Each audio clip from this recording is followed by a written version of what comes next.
Saswad police स्टेशनच्या हद्दीतील मोक्का प्रकरणातील मुख्य फरार आरोपीला अखेर सासवड पोलिसांनी बेड्या ठोकल्यात. गेल्या 3 महिन्यांपासून पोलिसांना चकमा देणाऱ्या या हाय प्रोफाईल गुन्हेगाराला सासवड पोलिसांनी अत्यंत शिताफीनं सापळा रचून ताब्यात घेतले.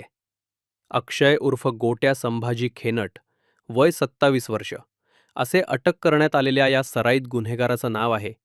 गुन्हा दाखल झाल्याचे समजताच हा आरोपी पोलिसांना चकमा देऊन वेगवेगळ्या भागात आपले बस्तान हलवत होता. अखेर पोलिसांनी गुप्त माहितीच्या आधारे सापळा रचून या हाय प्रोफाईल गुन्हेगाराच्या मुसक्या आवळल्या आहेत.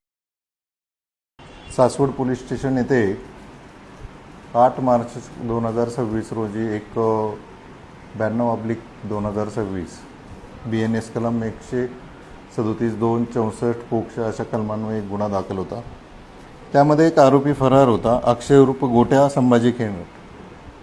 यावर अजून 2 गुन्ह्यामध्ये पण फरार आहे आणि याच्यावर 307 पोक्सो, 395 IPC असे गंभीर वेगवेगळ्या प्रकारचे 7 गुन्हे दाखल आहेत.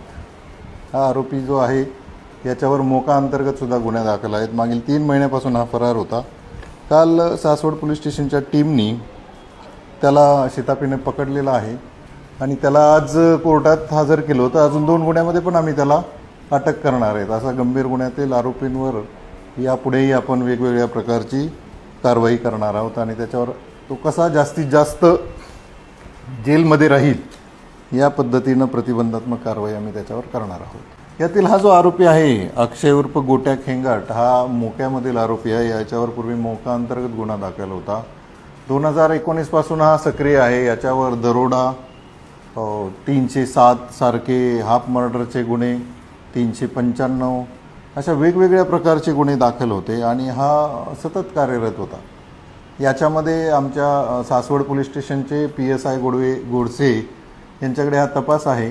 परंतु या आरोपीला WPSI ज्या आहेत अर्चना पाटील, त्यांच्यासोबतचे आमचे police constable Londhe, police constable Shinde आणि पोलीस हवालदार किवळे यांच्या पथकाने काल शिताफीनं ताब्यात गेलेला आहे. ॲक्च्युली तो त्याच्यावर मागावर असताना तो उसामध्ये पळून गेलेला होता, परंतु त्याला कॉर्डन करून ताब्यात घेतलेला आहे.